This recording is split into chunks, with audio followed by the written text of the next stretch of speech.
Okay, so we're back with another conversation about counseling skills and interventions. Counseling skills and interventions. So this is the second video on counseling skills and interventions. All right. So much like the area of clinical focus, this area, counseling skills and intervention, it's this large amount of information that you would have need to have gained knowledge, working knowledge of it within your program. And so it's one of those things that you really can't sum it and put it together in nice small bites because it's general knowledge across the board. And so what has been provided for you within the course shell, within your course material, basically are handouts that reinforce these global concepts, these general concepts. And so you've got lots of handouts, and some of them are overlapping on the others. So as Joy talked about in the previous video, we have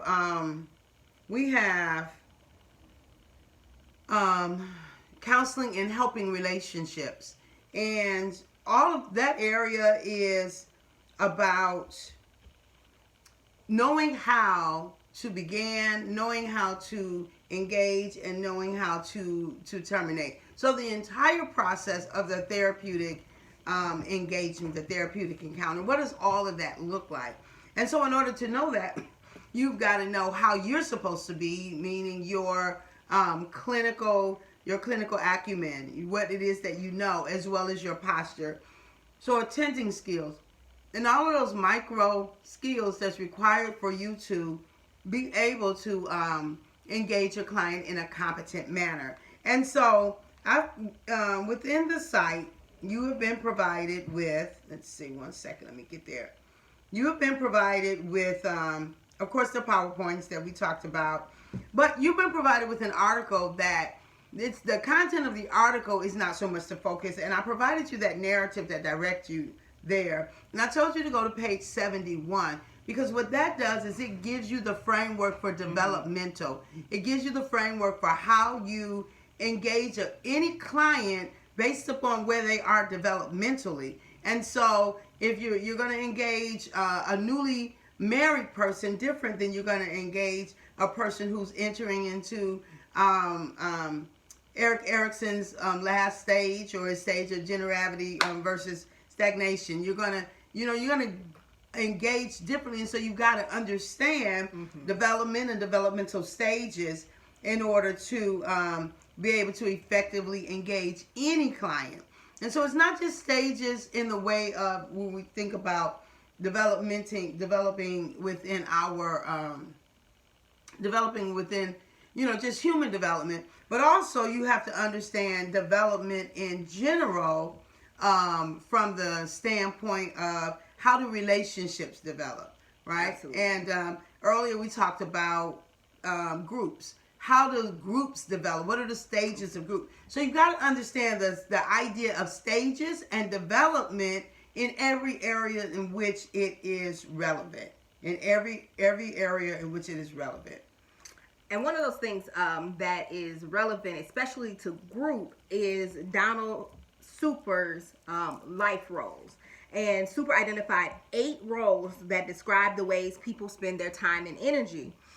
The child, the student, the leisureite, the citizen, the worker, the parent, the spouse, and the homemaker. And he says in each of these roles, these life roles, which can be considered developmental to some extent, right? As far as group is concerned, you will be able to see a group form using these roles. So if you think about any group you've been a part of, who was the child character in that group, or who was the student character in the group, the citizen, the worker, the parent, and so on and so forth. All right? Okay. Yep, I'm good there. All right. Yep. Okay, and so the next thing that comes up in your site is the stages. So I've got all kind of things going on here, but the stages of change, right?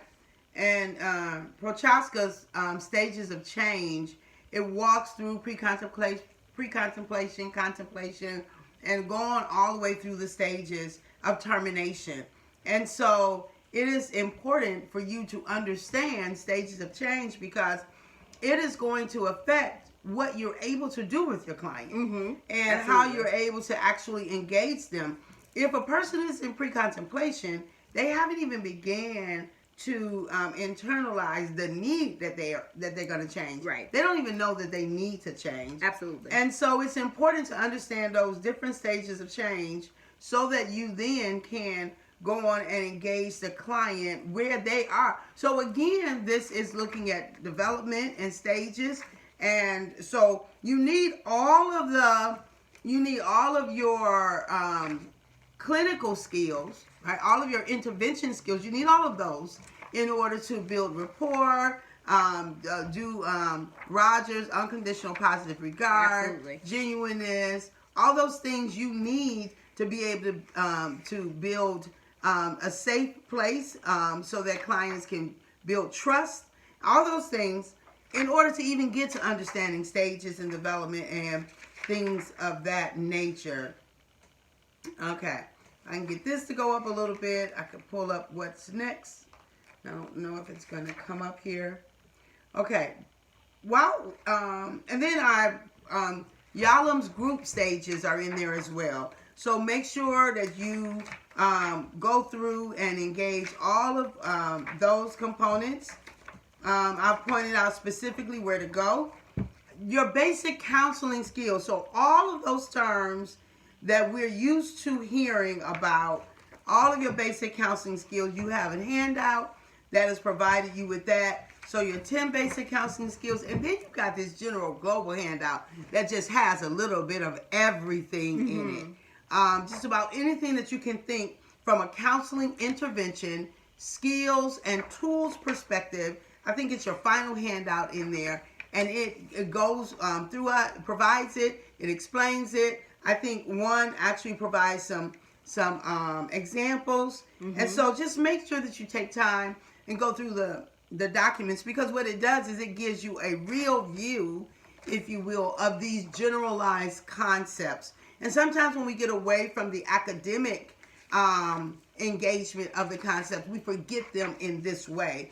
Going back to these documents will take you back to seeing it the way it was taught in school, which is the way that the test basically engages you. Absolutely. I was looking for a little bit of information in the Mometrics book, but basically... Sorry, the other thing that I forgot that I provided is a very thorough handout on counseling approaches. Because, in order to engage interventions, you actually have to know the counseling approaches as well. So, and in this section is where you will lean heavily on the theory pieces, which is the counseling approaches, right? So those theories that you need to know, being familiar with Freud and Erickson and Alfred Adler and all of these other people that have theories specific to the counseling relationship and specific to counseling skills and intervention. Yeah, right? and I want to remind you that you need, in order to engage the theories competently, you really need to come up with a tool in which you can readily pull out what are the main elements of the theorist and his techniques. And I think I said before in a previous video that my preference and the way that I prefer to do it is a who, what, when, where, and how. If you do that, and if you can answer those for each one, then you have a framework for knowing who did what, when did they do it, and why did they do it. And so make sure that you can, if not that framework, find something that will always give you all of the elements that you need in order to be able to competently engage or talk about counseling theories and techniques. So the approaches, the document uses the word approaches, but that's counseling theories and techniques, their approach to therapy.